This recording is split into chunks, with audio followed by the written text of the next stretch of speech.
예배 가운데 오신 여러분, 다시 한번 주님의 이름으로 환영하고 축복합니다. 가슴에 손을 얹고요, 스스로를 축복하는 것으로 이렇게 말씀을 나누었으면 좋겠습니다. 저를 따라해 주시겠어요? 하나님은 나를 사랑하십니다. 하나님은 나를 사랑하십니다. 나는 그 사랑을 신뢰합니다. 나는 그 사랑을 신뢰합니다. 나는 세상의 소금과 빛으로 살아갈 것입니다. 소금과 빛으로 살아갈 것입니다. 나는 절대로 이전과 같지 않을 것입니다. 나는 절대로 이전과 같지 않을 것입니다. 아멘. 여러분, 한국말이 아다르고 어다르다는 말 있잖아요. 진짜 아다르고 어다릅니다. 제가 이제 대학부 때 자막을 섬기다 보면 저희 때는 이제 PPT로 자막을 이렇게 많이 가사들을 올렸었는데요. 그때 이렇게 자주 하는 실수 중에 하나가 이제 지읒과 니은의 문제였어요. 저희가 그림으로 보여드리겠지만 지읒과 니은을 우리가 자판에서 보면 위아래로 있잖아요. 그래서 항상 오타가 날 때 지읒 쳐야 될 때 니은을 치고 니은 쳐야 될 때 지읒 칠 때가 있었는데, 한 번은 자막이 주님 마음 내게 주소서를 누님 마음 내게 주소서라고 쓴 거예요. 너무나 애절한 이제 사랑 고백이 된 것이죠. 주님만을 따르리, 누님만을 따르리, 막 이렇게 바뀌는 일이 많았습니다.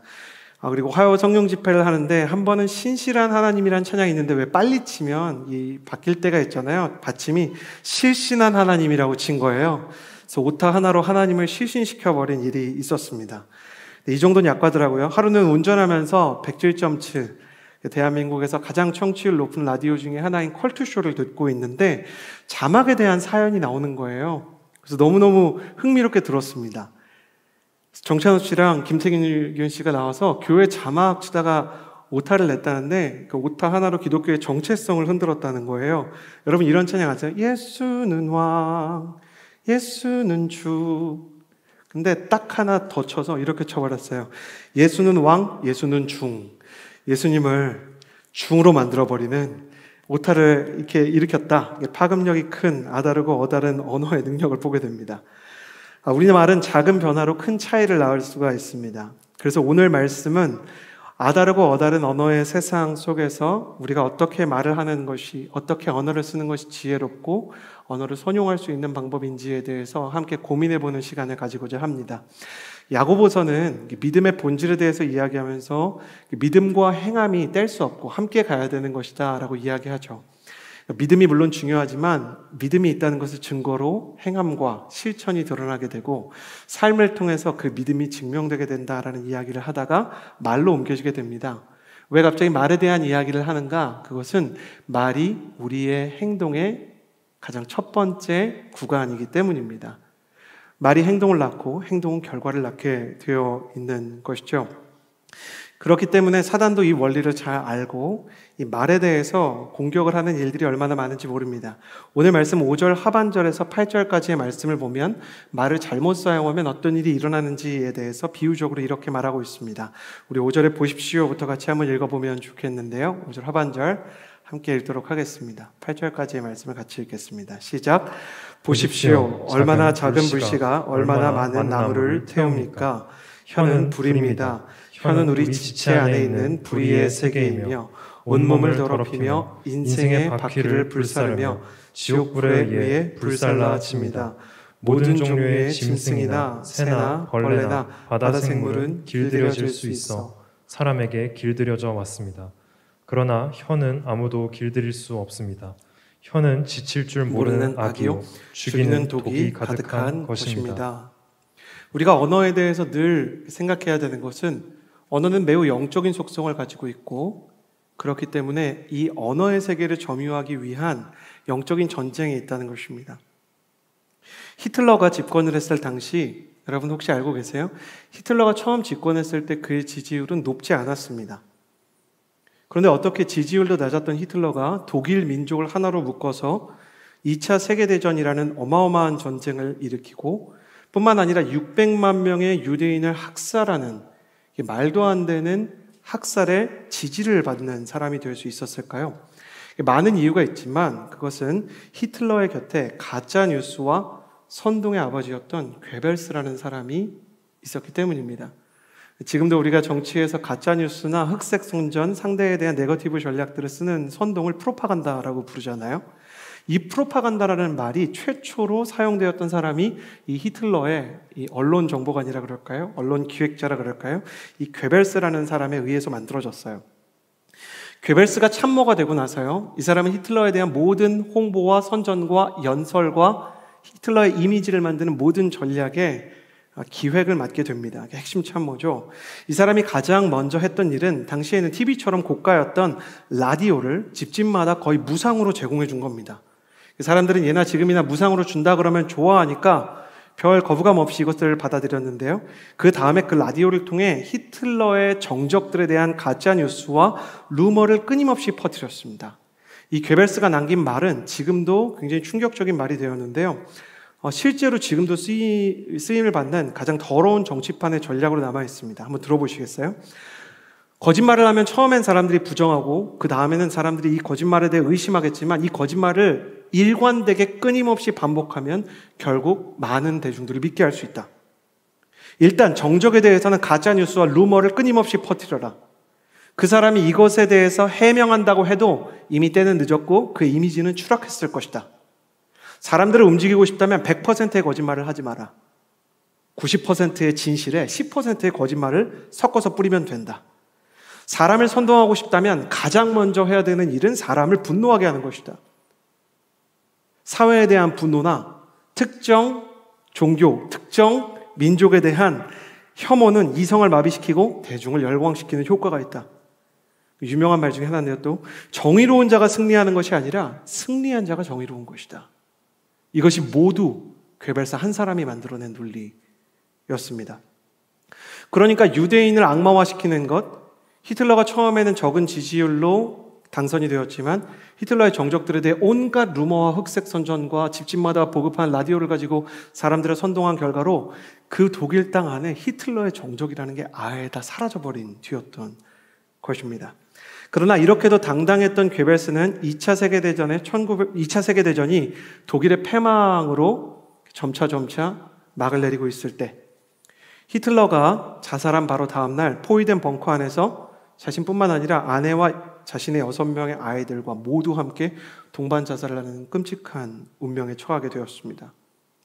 말로 지도자가 되었고 말로 전쟁을 일으켰고 말로 군중을 움직일 수 있었던 괴벨스가 자신의 선동과 그리고 자신이 일으킨 일의 결과로 다른 사람들뿐만 아니라 자신의 가족까지 죽게 될 결과를 알게 되었다면 그래도 그는 그렇게 말하는 사람이 되었을까? 저는 괴벨스의 모습을 보면서 그런 생각을 하게 됩니다. 그런 속담이 있잖아요. 말 한마디로 천냥빚을 갚는다. 반대로 얘기하면 말 한마디 때문에 천냥빚을 질 수도 있다는 얘기예요. 사람의 말이라는 것이 얼마나 위험한가. 그래서 오늘 말씀은 6절에 보면 혀는 불이라고 말합니다. 혀는 불의의 세계고 온몸을 더럽히며 인생의 바퀴를 불사른다라고 얘기합니다. 인생의 바퀴를 불사른다. 인생의 마차가 있는데 그것이 내일을 향해, 미래를 향해, 희망을 향해, 사랑을 향해 나아가야 되는 이 바퀴를 향해서 나아갈 때 말을 잘못하고 언어를 잘못 사용하게 되면 이것이 내일을 향해서 나아가야 되는 이 바퀴가 전부 다, 관계가 전부 다 타버린다는 것이죠. 말은 그렇기 때문에 항상 하나님께서 기뻐하시는 방향에 의해서 사용되어야 합니다. 말이 참 영적인 것이 성경 속에서 하나님을 향한 불순종의 역사를 보면 항상 말이 먼저 오염됩니다. 사단이 하와를 속일 때 하와에게 와서 이렇게 교묘하게 괴벨스처럼 말했죠. 하나님이 정말 동산에 있는 모든, 에덴 동산에 있는 모든 과일들과 열매를 먹지 말라고 하시더냐? 사단은 다 알고 있었어요. 하나님은 전부 다 먹지 말라고 한 게 아니라 다 먹어도 좋은데 선악과를 먹지 말라고 그랬는데 하나님이 수많은 걸 먹지 말라고 그랬지 너 뭔가 하나님한테 제재당하고 억압당하고 있는 거지? 라고 의심을 심어줬어요. 하나님에 대한 의심 하나. 그리고 나서 네가 그것을 먹어도 죽지 않게 될 것이다 라는 거짓. 하나님에 대한 의심과 진실에 대한 거짓, 이것을 말을 통해서 그 사람의 마음속에 심었습니다. 창세기를 넘어서 출애굽기와 민수기의 시대로 가도요, 모세의 시대에 사람들이 우상을 숭배하고 하나님과 모세의 그 영적인 흐름들과 이스라엘의 비전을 거스를 때도 항상 원망과 불평의 말이 시작됐습니다. 내 인생에서 말이 오염된다는 것은 사실은 말이 오염된 것이 아니라 영혼이 오염되고 인생이 하나님이 기뻐하시지 않는 쪽으로 간다는 것이죠. 자, 이 시대를 보십시오. 사단은 똑같이 괴벨스처럼 사단처럼 그리고 모세를 등졌던 이스라엘 백성처럼 말을 오염시키고 있습니다. 대한민국 21세기 2022년의 환경을 보세요. 정치적인 성향으로 진보와 보수가 서로를 향해서 얼마나 심각한 혐오의 언어를 쓰는지, 또 20대가 남성과 여성으로 나눠져서 성별 때문에 얼마나 극단적인 분노와 혐오의 언어를 쓰는지, 또 지역에 따라, 소득에 따라, 인종에 따라 얼마나 입에 담을 수 없는 말들이 오가는 시대인지. 물론 우리가 상대편과 다른 생각을 가지고 있을 때 내 생각이 이렇다는 것을 얘기할 필요도 있고, 상대편이 잘못된 생각을 가지고 있다고 생각되면 그것에 대해서 내 생각은 달라라고 이야기할 수도 있습니다. 그리고 잘못된 생각, 잘못된 말들이 들어오면 그건 아닌 것 같아 라고 분별할 수도 있습니다. 그러나 어느 시대가 지금 우리 시대처럼 상대를 악마처럼 몰고 분노를 정당화시켰는가? 크리스천 안에도 이 분노의 언어와 특별히 인터넷 안에서 그 댓글 문화 속에서 있는 이 혐오의 언어에 얼마나 많이 중독돼서 사람이 살아가는지 모릅니다. 여기에 중독되면 이 분노와 혐오의 언어를 쓰기 시작하면 성령의 사람이 될 수가 없습니다. 진짜 그 말하는 버릇 때문에, 그 말의 뉘앙스나 톤 때문에 하나님께서 같이 일할 수 없는 사람이 될 수 있는가? 그렇습니다. 아무리 내용이 맞아도요, 아무리 생각이 맞아도요, 그가 쓰는 말 안에 혐오와 분노와 원망과 하나님께서 기뻐하시지 않으시는 불신앙의 언어가 이 뉘앙스가 들어있으면 어떻게 되냐면 마치 음식이 아무리 맛있어도 그것을 더러운 그릇에 담아서 주는 것과 같아요. 내용이 맞아도 말이 더러운 것은 음식이 맛있어도 더러운 그릇에 담아서 주면 손님이 먹을 수 없는 것처럼 하나님이 쓸 수 없는 사람이 되기 시작하는 것입니다. 내 생각이 아무리 맞고 내 사상이 아무리 옳고 내 판단이 정확해도 더러운 언어의 그릇에 담겨있는 사람은 사단의 영향력 속에 있는 사람이다. 그래서 우리는 우리의 언어를 항상 돌아봐야 하는 것입니다. 우리의 언어를 잘 다듬고 깨끗하게 사용해야 우리의 영혼과 우리의 행동과 우리의 인생이 바른 방향으로 갈 수 있는 것입니다. 그런데 문제가 있습니다. 오늘 말씀에 보면 2절에 이렇게 기록되어 있습니다. 만일 누가 말에 실수가 없다면 그는 자기의 온 몸도 제어할 수 있는 완벽한 사람입니다. 말에 실수가 없는 사람이 없는 거예요. 상처받으라고 한 말은 아니지만 내가 말해놓고도 그 말은 안 했으면 좋을 뻔했다 라는 생각이 드는 말들이 우리 인생 가운데 찾아올 때가 있는 것입니다. 우리 인생 속에서 우리의 말과 표현을 우리가 돌아볼 때 밤에 그 말을 내가 왜 했지? 라는 생각이 들 때가 있는 것입니다. 그래서 제가 몇 번 말씀드렸지만 순모임에서 되게 쿨하고 강한 것처럼 저는 말을 돌려서 못해요 라고 말하는 사람은 사실은 말을 돌려서 못하고 후회가 없는 사람이 아니에요. 그런 사람들이 굉장히 잘하는 게 뭐냐면 무슨 말 해놓고 자기한테 친한 사람한테 간 다음에 뭐라 그러냐면 나 좀 말을 좀 너무 과하게 했나? 내가 그런 말 할 수밖에 없었다니까? 라고 다른 사람한테 자꾸 확인을 받으려고 해요. 왜 그런가? 자기가 생각할 때도 뭐가 찝찝하기 때문입니다. 8절 말씀에 보면 혀는 아무도 길들일 수 없다라고 이야기합니다. 여러분 모두 알고 계시지 않습니까?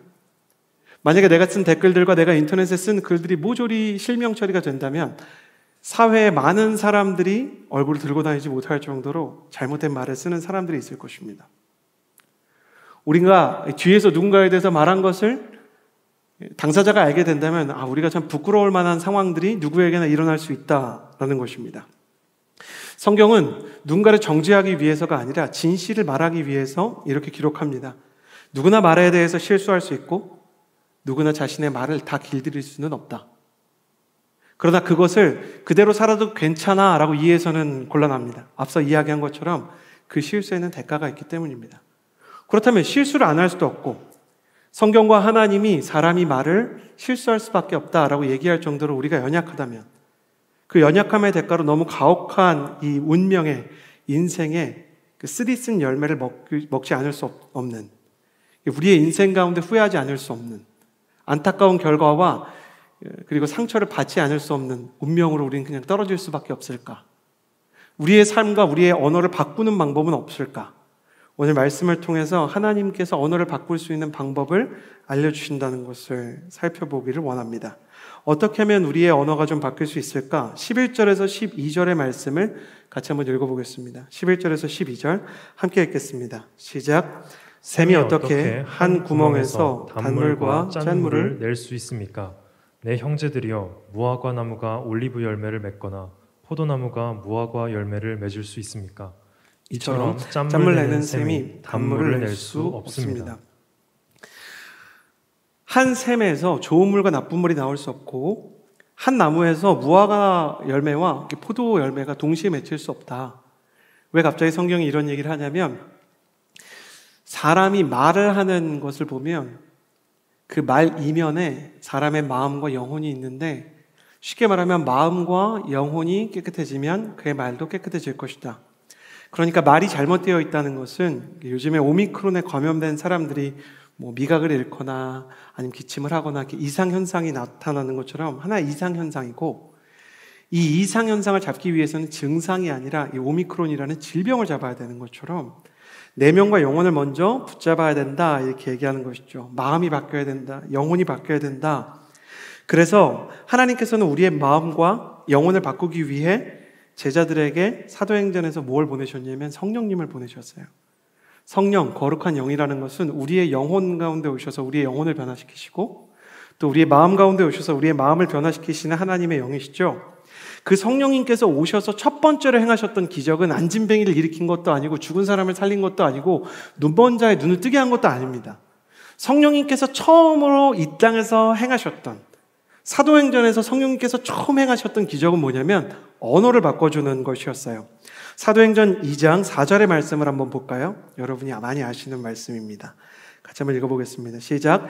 그러자 모두 성령의 충만함을 받고 성령께서 그들에게 말하게 하심을 따라 그들이 다른 방언으로 말하기 시작했습니다.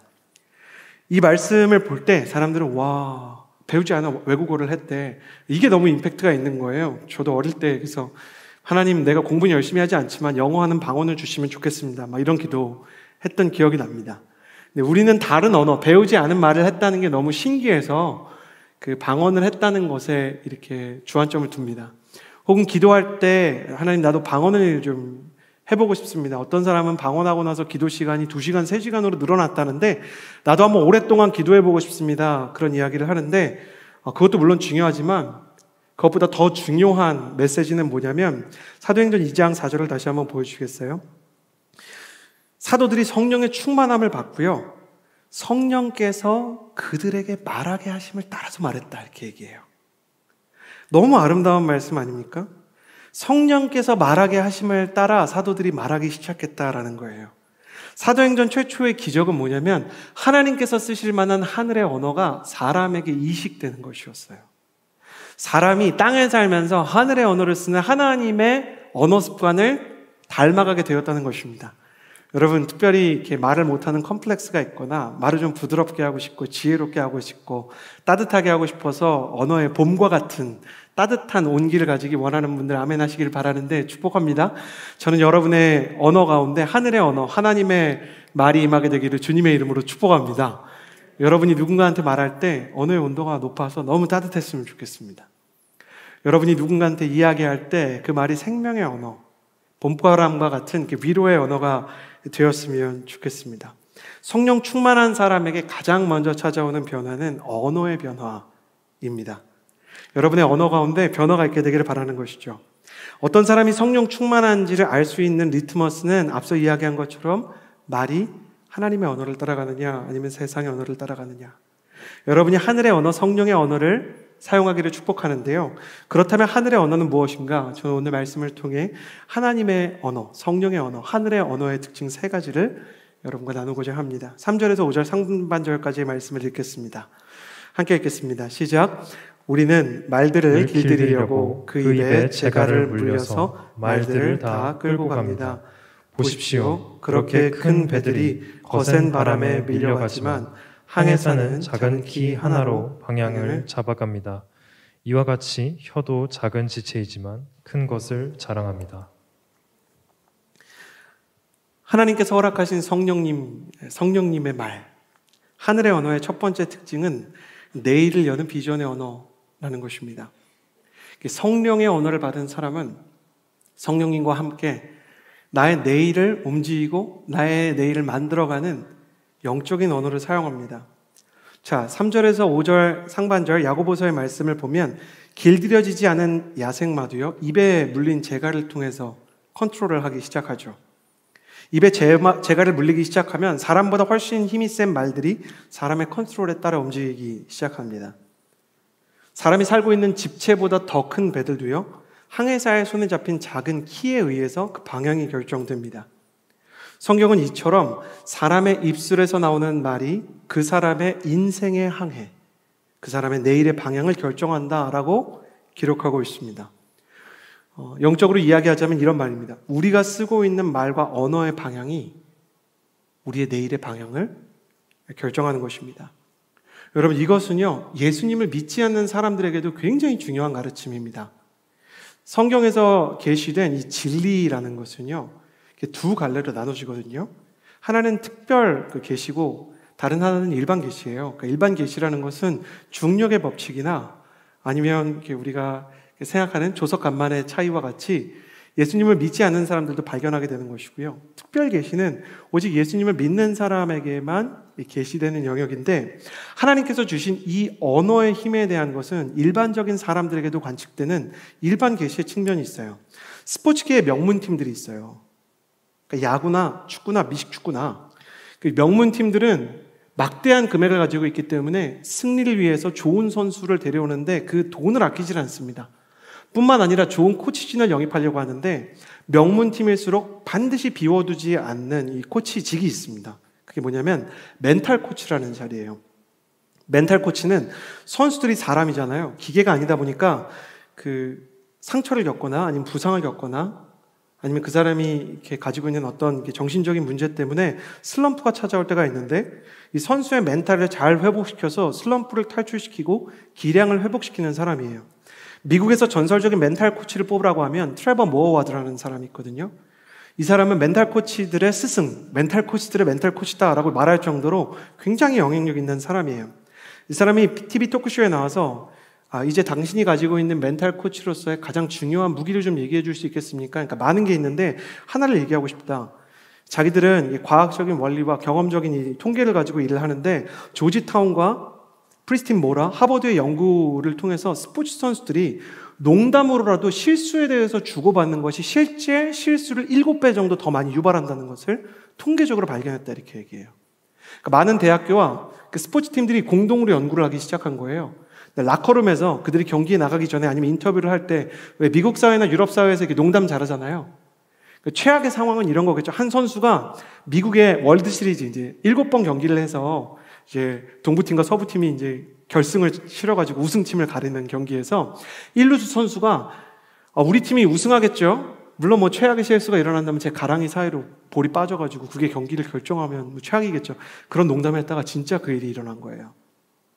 그러니까 뭘 발견하게 되냐면 실수에 대해서 묵상하고 말하고 자기가 잘 안 될 것 같다라고 이야기를 하는 것이 실제로 호르몬이나 그 사람이 가지고 있는 경기력에 심각한 영향을 끼친다는 걸 과학적으로 증명했다라는 얘기를 한 거예요.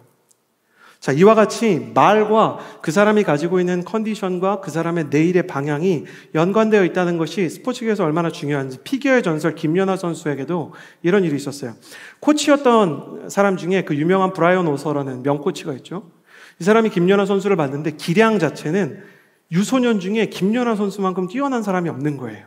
근데 여러분, 한국인의 특징 아시죠? 한국인은 공부 밤새 하고 나서도 다음날 와가지고 공부 하나도 못해서 항상 이런 말 하는 민족이잖아요. 우리나라 사람들이 얼마나 죽겠다라는 말을 많이 쓰는지 아세요? 더우면 뭐라 그래요? 더워 죽겠다. 추우면 뭐라 그래요? 추워 죽겠다. 좋으면 뭐라 그래요? 좋아 죽겠다. 행복하면 뭐라 그래요? 행복해 죽겠다. 그러니까 뭐든지 긍정적인 말로 시작하든 부정적인 말로 시작하든 결말은 죽는 거예요. 그러니까 항상 우리의 말 속에 한의 정서가 있는 거예요. 그게 겸손이라고 생각하고 그것이 겸양의 자세라고 생각하는 거죠.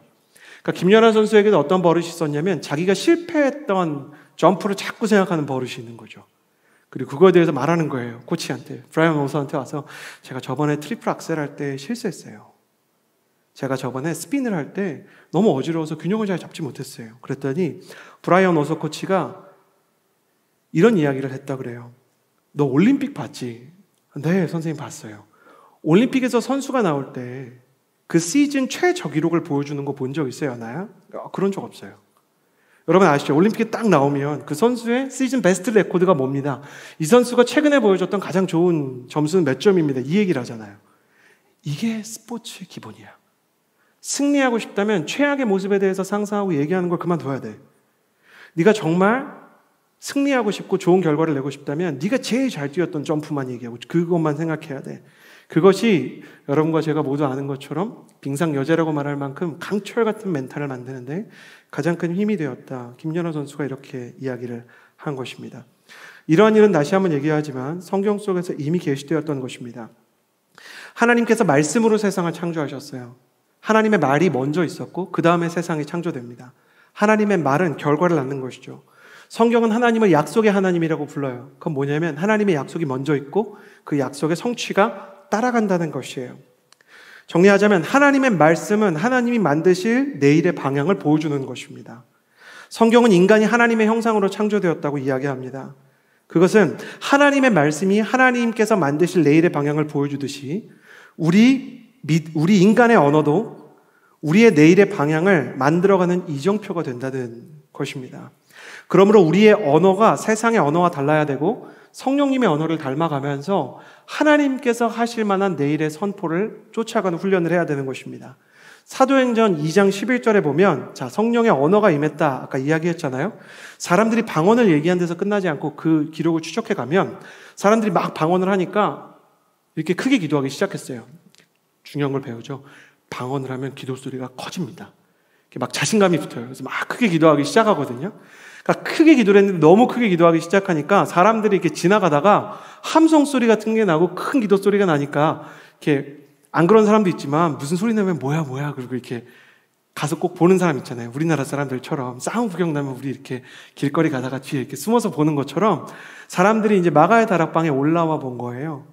근데 이때 시즌이 어떤 시즌이었냐면 6월절 시즌이었어요.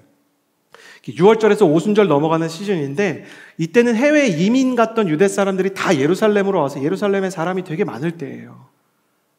근데 사람들이 가서 보니까 이 다락방 안에 있는 사람들이 내가 유대인이긴 하지만 내가 이민 가서 살고 있던 막 그리스 말, 로마 말, 갑바도기아 말, 소아시아 말 같은 외국말로 다 뭘 하고 있었냐면 하나님 나라의 큰 일을 얘기하고 있었다.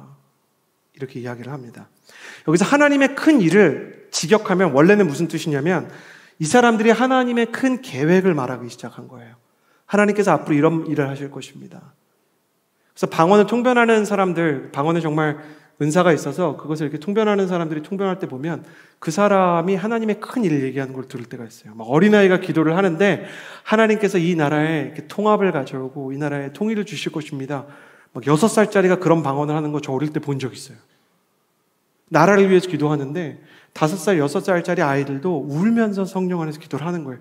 여러분 6살짜리가 막 울면서 하는 거 그게 통변을 했는데 그게 나라에 대한 기도인 거 보면 약간 소름 끼치다가 나중에는 막 감동이 돼서 저 아이들도 나라를 위해서 기도하는데 하나님 나에게도 저런 걸 좀 주십시오. 그런 마음이 얼마나 생기는지 모릅니다.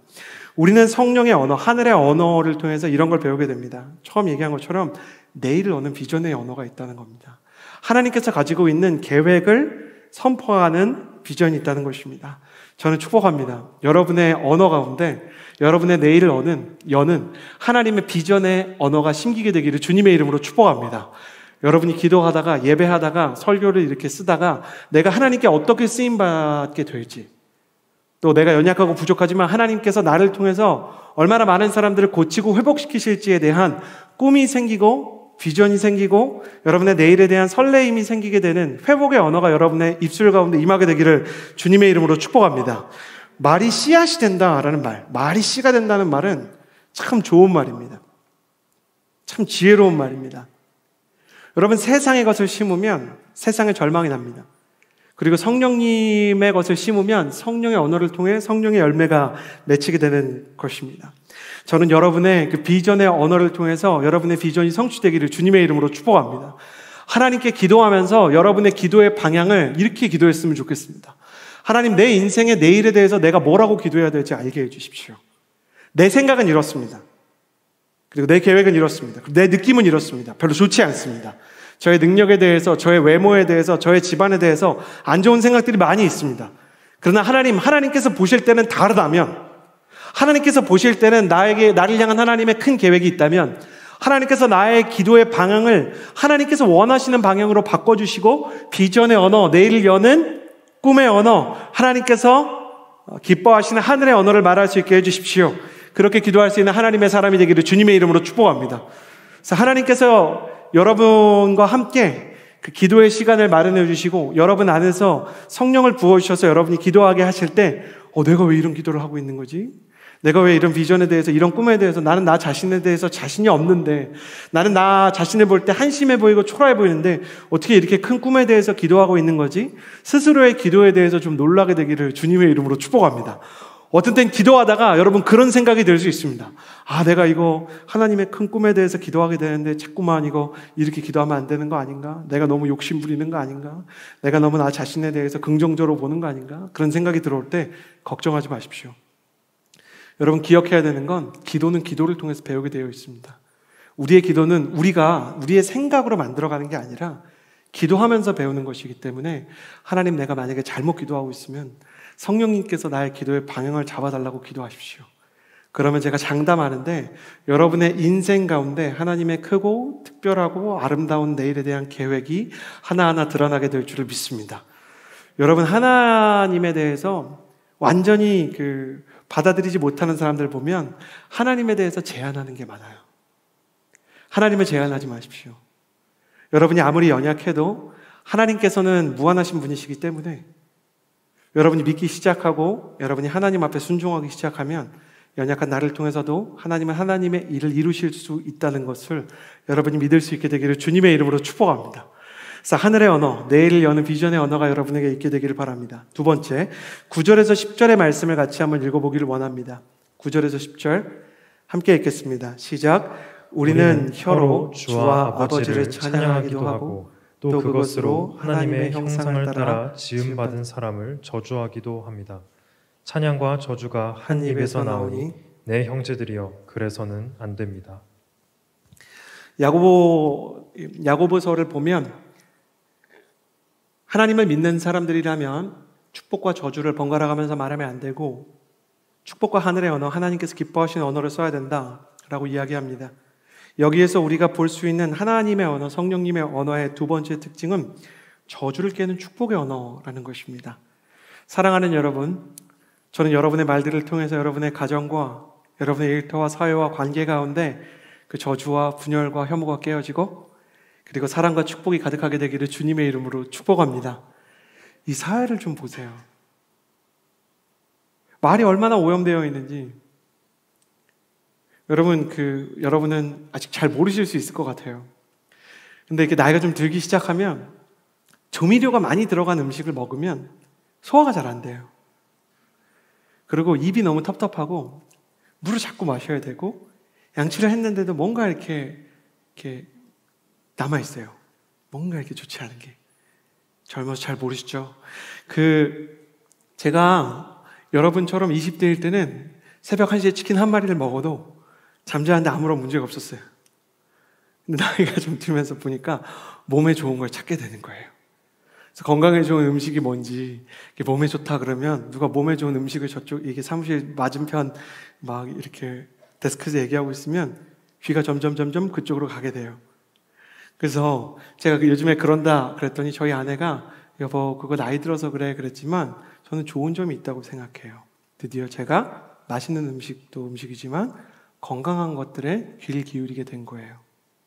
시간이 흐를수록요 자극적인 것보다 건강한 게 좋아져요. 연인들의 사랑도요 막 격정적인 것보다 안정적이고 따뜻한 게 좋아져요.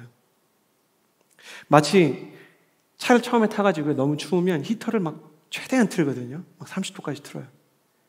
집에 들어와가지고 막 너무너무 이렇게 추우면 이제 샤워를 하면서 이렇게 뜨거운 물 틀잖아요. 그러다 보면 아시죠? 뜨거워. 그리고 다시 이렇게 가운데로 두고. 이 적정 온도 찾는 게 얼마나 어려운지. 점점 사람이 건강한 수준을 향해서 오뚜기처럼 흔들리다가 정말 건강한 걸 찾게 되는 본능이 있는 것 같아요. 근데 우리는 언어에 대해서는 그 균형 감각이 완전히 무너진 세상을 살고 있어요. 너무 극단적이에요.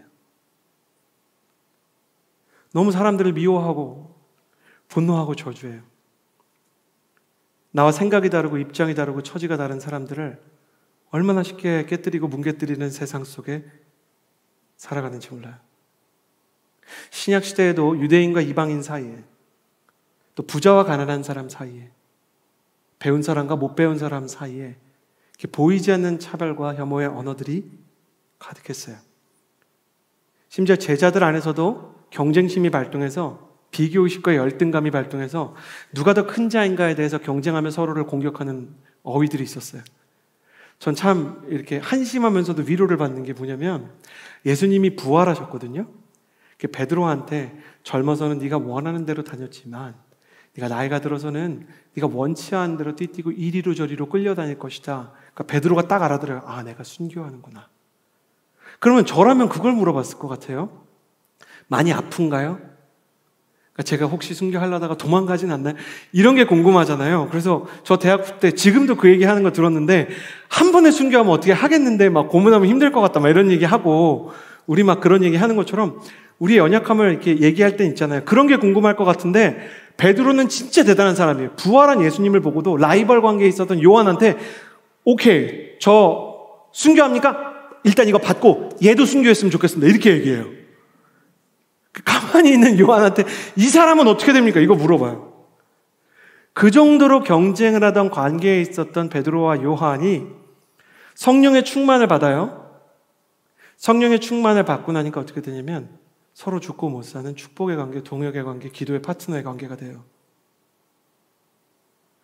그래서 사도행전 3장에서 안진뱅이를 일으키러 갈 때 베드로와 요한이 딱 둘이서 같이 기도하러 가는 파트너가 된 것이에요.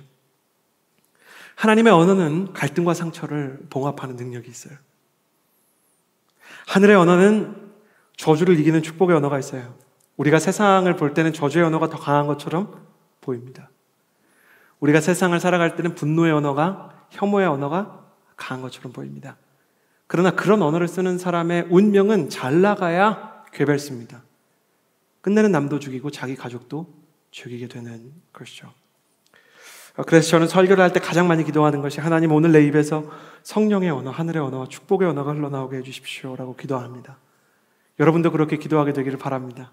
여러분 가슴에 손을 얹고 저를 좀 따라해 주시겠어요? 성령님, 자 속눈썹 치고 믿음을 가지고 저를 따라해 주시겠어요? 성령님, 나의 입에 하늘의 언어를 담아 주옵소서. 하늘의 언어를 담아 주옵소서. 나의 마음에 축복의 언어를 담아 주옵소서. 할렐루야. 나는 여러분의 인생 가운데 축복의 언어와 위로의 언어와 하늘의 언어가 있게 되기를 주님의 이름으로 축복합니다. 여러분이 이 말을 하기 위해서 반드시 필요한 믿음이 있는데, 그건 뭐냐면, 여러분 믿으십시오. 하나님께서 나의 말을 쓰신다라는 믿음이 여러분에게 있게 되기를 주님의 이름으로 축복합니다. 여러분 따라해 보시겠어요? 하나님은 나의 말을 쓰신다. 하나님은 나의 말을 쓰신다. 내가 배운 게 많으냐 적으냐 그건 중요하지 않아요. 내가 세상 사람들이 볼 때 성공을 했느냐 못했느냐 그건 중요하지 않아요. 내가 진짜 예수님을 믿는 사람이라면, 나의 낮음을 알고 그분의 크심을 아는 사람이라면, 내가 죄인이지만 예수 그리스도의 십자가를 통해서 내가 용서받은 사람이라는 것을 안다면, 그래서 나의 어떠함과 상관없이 성령님께서 내 안에 머물기를 원한다는 믿음을 가진 사람이라면 여러분의 말에는 능력이 있는 줄을 믿으시기를 주님의 이름으로 축복합니다. 일단 임명된 대사는 그 사람의 됨됨이 때문이 아니라 그 사람을 파송한 국가에 의해 힘을 얻게 됩니다. 여러분, 아프리카에 있는 대사와 미국 대사의 힘이 다른 건 그 사람의 됨됨이가 다르기 때문 같지만 나라가의 됨됨이가 다르기 때문입니다. 예수님께서는 이렇게 말씀하셨어요. 아버지께서 나를 보낸 것 같이 나도 너를 보낸다. 그리고 너희만 보내는 것이 아니라 성령님이 너희와 항상 함께 있을 것이다 말씀하셨습니다. 그래서 우리가 성령 안에 있다면, 우리가 하나님을 신뢰한다면, 예수님의 십자가를 의지한다면 나의 학벌과 나의 직업과 나의 능력과 상관없이 하나님은 나의 말을 쓰시는 분이신 줄을 믿으실 수 있게 되기를 주님의 이름으로 축복합니다. 그러므로 여러분이 만나는 사람들을 여러분의 자신감이나 여러분 스스로에 대한 감정과 상관없이 축복하는 하나님의 사람이 되기를 주님의 이름으로 축복합니다. 축복은 감정으로 하는 것이 아니라 믿음으로 하는 것입니다. 할렐루야. 내가 축복할 때 하나님께서 이 축복을 통해서 일하신다라는 믿음을 가지는 것입니다. 그러므로 축복을 할 때 가장 중요한 것은 조건이 아니라 나 자신의 능력의 문제가 아니라 하나님을 향한 믿음입니다. 우리는 우리 스스로의 능력으로 사는 것이 아니라 하나님께서 우리에게 부여하신 십자가의 보혈과 성령의 기름 부으심에 의존해서 살아가는 사람이기 때문입니다. 여러분 스스로가 왕이신 하나님의 자녀라는 것을 믿게 되기를 주님의 이름으로 축복합니다. 제가 설교를 할 때 어떤 사람들이 저에 대해서 그렇게 얘기했습니다. 네 말을 누가 들어주겠느냐. 저 스스로도 그렇게 생각을 했습니다. 내가 설교를 할 수 있을까? 하나님께서 다른 사람을 축복하게 하지 않으시고요. 누구부터 축복하게 하셨는가?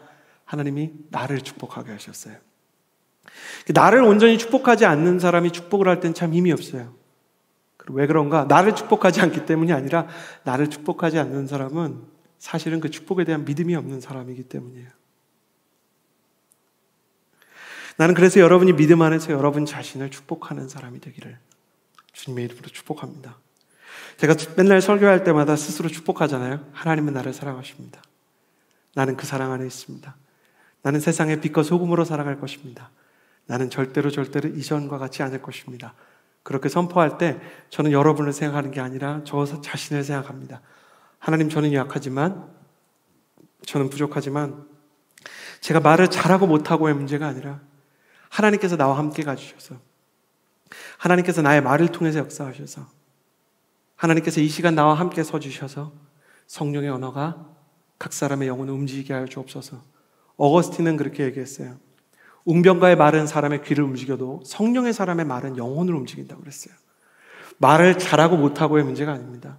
성령님을 향한 신뢰가 있는 사람, 그 사람은 부족하고 연약해도 자기 자신을 향한 하나님의 계획 때문에 스스로를 축복할 수 있습니다. 그래서 여러분 자신을 볼 때 절대 잘 안 될 거야 이렇게 얘기하지 마십시오. 내가 봤는데 나는 망했어 이런 말 쓰지 마십시오. 이 생망 이런 말은 정말 나쁜 말입니다. 이번 생은 망했다. 여러분, 다음 생이란 건 없어요. 이번 생에 쓰임 받아야 됩니다. 이번 생에 예수 믿어야 됩니다. 한 번 사는 인생 가운데 하나님께서 쓰실 것을 믿어야 됩니다. 세상의 말을 뭣도 모르고 따라가지 마십시오. 실수에 대한 말을 하면 실수를 하게 되어 있다라고 이야기한 멘탈 코치의 말처럼 여러분이 속지 않게 되기를 바랍니다. 여러분이 여러분을 축복하고 왕의 자녀로서 절대로 이전과 같지 않을 것이다. 스스로도 축복하고 다른 사람도 축복해서 여러분이 가는 곳마다 여러분을 만나는 사람마다 여러분 스스로의 인생에 축복과 치유가 있게 되기를 주님의 이름으로 축복합니다. 내가 나를 축복하고 또 하나님의 말씀을 통해서 나 자신을 사랑하는 언어를 믿음으로 반복하기 시작하면 내 인생에 고난이 있을 때, 역경이 있을 때 가장 큰 힘을 발휘합니다. 어떤 사람은 시절이 좋을 때 감사의 말을 한다 그러는데 그렇지 않습니다. 가장 어려울 때 축복의 말을 해야 됩니다. 가장 힘들 때 축복의 말을 해야 됩니다. 시절이 좋아서 좋은 말을 하는 건 세상 사람들이 할 수 있습니다. 근데 시절이 어렵고 인생이 괴로운데도 다른 사람을 축복하고 스스로의 자존감을 지키는 것은 믿음의 사람에게 주어진 특권입니다. 하나님은 하나님의 사랑을 통해서 우리가 초라할 때도 부욕해 하십니다. 우리가 낙심할 때도 믿음의 말을 하게 하십니다. 스스로를 축복하게 하고 다른 사람을 축복하게 하십니다. 사도 바울을 보십시오. 가장 초라할 때 쓰임을 받았습니다. 베드로를 보십시오. 가장 많이 핍박받을 때 가장 많은 사람을 살렸습니다. 재수하는 사람이 순장할 수 있느냐? 할 수 있습니다. 취업 준비를 몇 년째 하면서 초라한 사람이 다른 사람 살릴 수 있느냐? 나는 그런 모습을 온누리교회 대학 청년부에서 수도 없이 보았습니다. 내 처지의 초라함 때문에 교회를 오고 안 오고를 결정하지 마십시오. 그건 세상을 따라가는 겁니다. 세상이 나에게 주는 것과 상관없이 하나님의 뜻을 따라가게 되기를 바랍니다. 그러므로 하늘의 언어 세 번째는 자막에 뜬 것처럼 낙심을 이기는 믿음의 언어라는 것입니다. 여러분을 축복합니다. 나는 여러분이 하늘의 언어를 성령님에게로부터 받아서 낙심을 이기는 믿음의 언어를 꼭 가지게 되기를 주님의 이름으로 축복합니다. 사도행전을 보면 제자들이 성령 받고 방언을 하는데 많은 사람들이 저들이 술에 취했다고 빈정댔습니다. 꼭 기억하셔야 되는 게 있어요. 예나 지금이나 믿음을 가진 사람의 주변에는 그 믿음을 조롱하는 빈정대는 사람들이 있습니다. 하늘의 비전을 가진 사람일수록 그 주변에 그 비전을 비웃는 사람들이 존재합니다. 믿음이 없는 사람은 믿음을 가진 사람을 우습게 여깁니다. 그거 왜 그런지 아십니까? 그 사람은 믿음 없이 삶을 살아가고 항상 절망에 중독되어 있고 분노에 중독되어 있기 때문에 그 사람을 나 수준으로 끌어내리지 않으면 나보다 평안한 사람이 존재하잖아요. 그러니까 그런 꼴을 못 봐요. 가만히 보세요. 제가 지금 하는 말이 얼마나 소름 돋게 진실인지를 여러분이 보게 될 거예요. 어떤 사람들을 보면 아주 부정적인 사람들은 자기 수준으로 사람을 끌어내려야만 만족을 하는 사람들이 있어요. 그런 사람 있죠. 그래서 자꾸 멀쩡한 사람의 자존감을 끌어내리는 거예요. 내가 연애 특강 짧게 할게요. 형제고 자매고 그런 말 하는 사람은 연애할 때 잘 되는 꼴을 못 봤어요. 뭐냐면 오빠 그거 웃겨? 이런 말 하는 사람들이 있어요. 꼭 오빠가 이렇게 준비해 와서 이렇게 얘기를 하면 안 웃길 수 있어요. 그러면 이렇게 웃어주는 척이라도 하는 사람이 있고 오빠 그거 웃겨? 그리고 꼭 이 말을 덧붙여요. 나니까 이런 얘기 해주는 거야 오빠야. 내가 진짜 오빠 아끼니까. 자매 여러분 그런 말 하면 잠재적으로 여러분한테 관심 있고 여러분도 관심 있는 형제가 그걸 이렇게 멀리서 이렇게 지켜보고 있어요. 형제들 사이에서는 다 아는 얘기예요. 형제들이 제일 어려워하는 자매는 무서운 자매예요. 그래서 엄마처럼 나를 혼낼 것 같은 사람을 보면 이렇게 멀어지려는 이 속성이 있어요. 형제도 똑같아요. 야, 너 머리 뭐하러 잘랐냐? 이렇게 얘기하는 친구 연애 잘하는 거 보셨어요? 가만 보면 쓸데없이 다른 사람을 이렇게 끌어내리는 말이 습관처럼 되어 있는 사람들이 있어요. 왜 그런가? 그 사람이 나쁘다 정도 수준은 이제 세상의 말이에요. 요즘에 그런 책 많이 나오죠. 뭐 그런 사람들은 멀리해라. 근데 우리는 좀 더 나가야 돼요. 아까 뭐라 그랬어요? 그 사람의 말 밑에 그 사람의 마음이 있다 그랬죠. 불안한 거예요. 자존감이 깨진 사람은 자존감이 건강한 사람을 보면 불안한 거예요. 세상에 자존감이 건강한 사람이 있으면 안 되는데 있으니까 불안하거든요. 무신론자들은 진짜 신이 있으면 큰일 나는 거예요. 진짜 지옥이 있으면 큰일 나는 거예요. 그러니까 믿음이 있는 사람들을 공격해야만 되는 거예요. 비전을 따라서 살아가는 사람들, 쥐뿔도 없는데 하나님의 비전 믿고 살아가는 사람들 보면 나랑 같이 헬조선에 살았으면 좋겠고 나랑 같이 흙수저의 세상에 살았으면 좋겠어요. 내 친구가 막 나를 앞서서 나가는 모습을 사람들이 그렇게 축복하지 않아요. 오스카 와일드가 뭐라 그랬습니까? 유명한 문장가죠. 사람들이 당신의 불행을 위로할 수는 있다. 그러나 당신의 성공에 박수 쳐주진 않을 것이다. 사람들은 내가 불안하고 내가 힘들면 다른 사람이 잘 이렇게 가는 거를 끌어내리려는 속성이 있어요. 그걸 이상하게 생각하지 마십시오. 그건 당연한 것이고요. 역으로 생각해보면 소름 돋을 정도로 내가 잘 가고 있는 거예요. 언어의 세계는 항상 영적인 전쟁이 있어요. 항상 사람들은 말로 상처를 주고 말로 꿈을 꺾고 말로 믿음을 공격해요. 영적인 전쟁터의 가장 큰 무기는 언어예요. 그래서 다윗을 볼 때 골리앗을 쓰러뜨리기 전에 골리앗을 쓰러뜨린 것이 아니라 제일 먼저 한 말이 너는 칼과 창과 단창으로 나한테 나오지만 나는 만군의 하나님 여호와 이름으로 내 앞에 섰노라. 누가 시켰습니까? 안 시켰는데 다윗은 알고 있었어요. 항상 다윗이 뭐 하던 사람이에요? 양치던 사람, 돌팔매를 돌리던 사람임과 동시에 그는 찬양하는 사람이었죠. 언어 중추가 성령에 의해서 아주 지배를 당한 사람이었기 때문에 이 사람은 승리를 선포함에 있어서 딱 하나님에 대한 찬양과 믿음의 선포를 하는 사람이었어요. 저와 여러분은 골리앗 같은 세상 앞에 여호와의 이름으로 선 다윗과 같은 존재예요. 그러므로 세상 앞에 선 싸움에서 우리가 다윗처럼 가장 먼저 선택해야 되는 것은 믿음의 언어요, 찬양의 언어요, 하나님께서 기뻐하시는 용기의 언어입니다.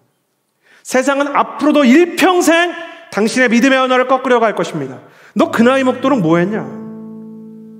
앞으로도 어려울 거야. 너 이거 하나도 못해? 군대 갔다 왔는데 군대에서 뭐 배웠어? 너 학교에서 뭐 배웠어? 사회생활 하려면 한참 멀었네? 김대리, 김과장 왜 이렇게 무능해? 김부장 연말까지 버틸 수 있을 것 같아? 너 참 표정이 어둡다. 너 생각하는 게 참 유치하다. 개그 코드하고는 쯧쯧. 그런 사람들이 우리 인생 가운데 평생 있을 거예요. 그게 무슨 증거다? 내가 잘 가고 있다는 증거다. 절망에 헤매는 사람들 사이에는 그런 얘기하면서 서로 웃고 박수 쳐줍니다. 그러나 우리 안에 성령님이 계시면 세상이 우리에게 어떤 말을 쏟아붓든 흔들리지 않습니다. 세상이 아무리 저급하게 서로를 깎아대려도 우리는 그 사람을 세워줍니다. 여러분, 여러분의 인생 가운데 주님께 이렇게 기도하십시오. 내 힘으로는 내 언어를 주장할 수 없지만 나는 믿음에 따라 말하기를 원합니다. 성령님, 나의 언어를 지배하여 주옵소서. 예수님의 보혈로 나의 잘못된 언어를 고쳐주옵소서. 병들어버린 나의 말들을 고쳐주옵소서. 내 인생의 가치를 결정하는 것은 세상의 말이 아니라 하나님의 말씀인 줄을 믿습니다. 하나님, 내가 말씀을 따라가게 하여 주시고 세상의 말에 흔들리지 않게 하여 주옵소서. 사랑하는 여러분, 나는 성령님께서 여러분에게 오늘 믿음의 언어, 하늘의 언어를 채워주기를 주님의 이름으로 축복합니다. 부정적인 말들, 상처를 주었던 말들, 염세적인 말들, 나를 무너뜨리려는 세상의 말들, 친구들의 말들이 다 떠나갈지어다. 가장 가까운 사이 같았지만 나의 영혼 가운데 심각한 아픔을 주었던 가족들의 말들도 지워질지어다. 내가 예수 그리스도의 이름으로 명하노니 말을 가지고 장난치는 어둠의 영들은 떠나갈지어다. 나는 여러분의 인생 가운데 하늘의 언어와 성령의 언어가 임하게 되기를 주님의 이름으로 축복합니다. 나는 여러분의 인생에 오늘부터 내일을 여는 비전의 언어, 저주를 깨는 축복의 언어, 낙심을 이기는 믿음의 언어가 임하게 되기를 축복합니다. 내 힘으로는 내 말을 다스릴 수 없지만 우리의 주인 되신 성령님께서 우리에게 하늘의 언어를 말하게 하실 줄을 믿습니다. 이 시간에 가슴에 손을 얹고 우리 같이 간절한 마음으로 기도합시다. 여러분은 저와 같이 기도하겠습니까? 하나님, 나는 내 말로 나 자신도 죽이고 가족도 무너뜨리고 어쩌면 친구들도 사회도 상하게 했는지 모릅니다. 특별히 여러분 정지하려는 거 아닙니다. 악플을 써본 사람들, 이 세상에 잘못된 해조선이나 흑수저 문화 따라갔던 그런 표현을 썼던 분들, 여러분 회개하셔야 됩니다. 하나님께서 여러분을 지옥에 떨어뜨리고 심판하려는 것이 아니라 그런 언어를 쓴다는 것은 내 영혼이 하나님과 멀다는 것을 보여주는 것입니다. 이 나라에도 문제가 있습니다. 민족에도 문제가 있습니다. 그럼에도 불구하고 우리는 이렇게 기도해야 됩니다. 하나님, 우리나라가 한 동방의 예루살렘이 되기를 원합니다. 내 인생에 부족함이 있습니다. 그래도 우리는 이렇게 기도해야 됩니다. 하나님, 그럼에도 불구하고 나의 인생이 비전의 그리스도 되기를 원합니다. 나의 가족에 상처가 있습니다. 그럼에도 불구하고 하나님, 내가 믿음의 가정을 만드는 씨앗이 되기를 바랍니다. 하나님, 내 안에 그런 믿음이 있게 하여 주옵소서. 그렇게 내 영혼 안에 성령님이 임하여 주옵소서. 내 언어를 성령님께서 바꿔 주옵소서. 우리 시간에 특별히 기도하며 나아갈 때 내일 여는 비전의 언어를 달라고, 하나님의 비전을 깨닫게 해달라고, 하나님의 큰 일을 말하게 해달라고 기도하며 나아갑시다. 기도하겠습니다. 거룩하신 하나님 아버지, 우리가 기도하며 나아갑니다.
저주를 깨는 축복의 언어를 사용하는 축복 있게 되기를 바랍니다.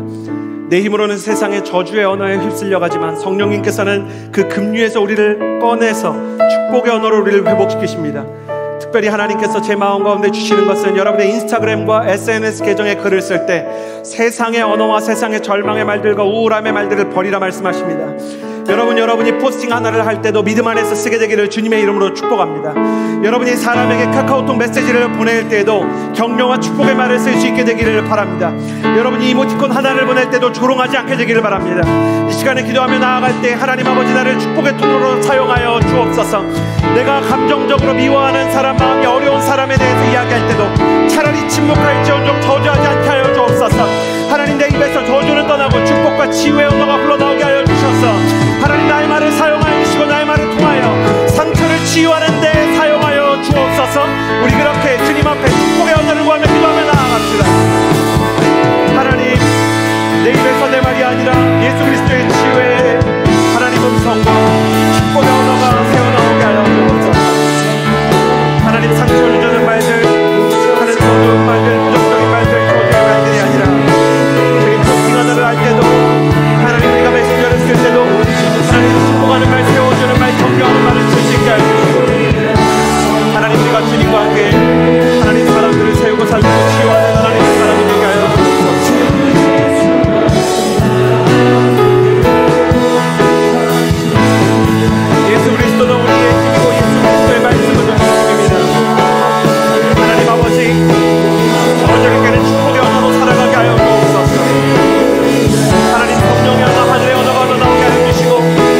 마지막으로 기도할 때 세상의 낙심의 언어를 이기는 믿음의 언어를 구하며 기도하며 나아갑시다. 세상이 우리를 넘어뜨리려고 합니다. 세상이 우리의 자존감을 공격하고 믿음을 공격합니다. 우리의 비전을 비웃습니다. 우리의 어떤 성품들에 대해서 희화화합니다. 하나님 아버지, 그들이 우리를 비웃어도 우리는 우리 자신의 꿈을 비웃지 않고 진지하고 견고한 믿음으로 내 인생의 비전을 향해 한 걸음씩 나아가는, 하나님 뚜벅뚜벅 걸어갈 수 있는 저력의 사람 되게 하여 주옵소서. 하나님, 내 인생을 비웃거나 내 인생에 대해 낙심하거나 내 꿈을 하찮게 여기는 사람 되지 않도록 다윗과 같이 믿음의 선포의 능력을 내게 허락하여 주옵소서. 내가 찬양할 때 내가 찬양하는 내용을 나 스스로 믿게 하여 주옵소서. 내가 믿음의 글을 쓸 때 나의 믿음의 글을 내 스스로 믿게 하여 주옵소서. 주님이 말씀하신 것처럼 내 믿음대로 되일지어다, 내 믿음대로 되일지어다, 내 믿음대로 되일지어다. 주여 믿음의 은혜를 허락하여 주옵소서. 우리 하나님께 좋은 손을 들고 기도하며 나아갑시다. 진실하신 하나님 아버지, 기도하며 나아갑시다. 하나님 하늘에서 믿음의 언어를 채워주옵소서. 여호와 하나님께서 나의 샘이십니다. 여호와 하나님께서 나의 노래이십니다. 여호와 하나님께서 나의 근거이십니다. 여호와 하나님께서 나의 꿈이십니다. 여호와 하나님께서 나의 주관자이십니다. 성령님께서 나의 주인이십니다. 성령님의 언어는 기적의 언어요, 믿음의 언어요, 소망의 언어요, 사랑의 언어요, 치유의 언어입니다. 나는 내 말로 살지 않기를 원합니다. 하나님의 말씀으로 살게 되기를 원합니다. 나 입에서 나오는 모든 말이 주께 연락되기를 원합니다. 예배하는 사람이 되게 해주시오. 기도하는 사람이 되게 해주시오. 너는 내게 물을지니라 내가 내게 응답하겠고 내가 알지 못하는 그 위기란지 내게 보이리라 말씀하셨습니다. 하나님 아버지, 기도하며 나아갈 때, 예배하며 나아갈 때 진실하신 하나님의 기름 부으십니다. 하나님, 우리 언어를 우리 인생을 변화시키는 역사가 있게 하여 주옵소서.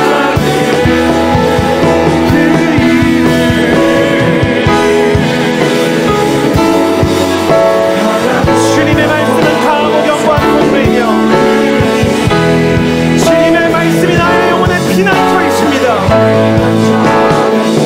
주님의 말씀은 구원의 능력이요 치유의 원천이 되시나니 주 하나님, 연약하던 사람 한 사람 성령의 말씀으로 일으켜주시고 기록된 성령의 말씀으로 한 사람 한 사람이 살게 하여 주옵소서. 나의 말이 아니라 하나님의 말로 살게 하여 주옵소서. 나의 말이 아니라 하나님의 말로 살게 하여 주옵소서. 오도가 되게 하여 주옵소서. 성령께서 임하셔서 어둠이 나서신 것처럼 내 인생 가운데 가게 하여 주옵소서. 나의 말을 변화시켜 주옵소서. 나의 인생을 변화시켜 주옵소서. 주님을 신뢰합니다.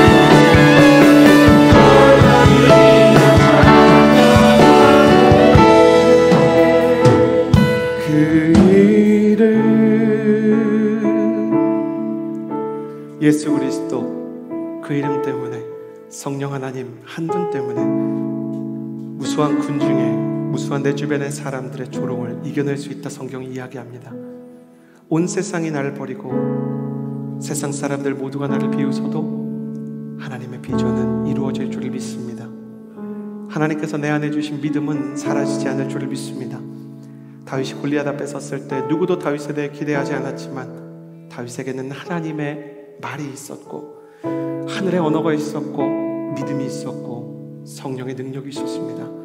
세상 앞에 아무것도 없는 것 같아도 가난한 자 같으나 부유하고 무능력한 자 같으나 능력이 있으며 아무것도 없는 자 같으나 모든 것을 가진 자가 되게 하여 주셔서 끝내 주님의 살아계심과 선하심과 여호와 하나님의 능력을 증명하는 하늘의 언어 말하는 사람 되게 하여 주옵소서.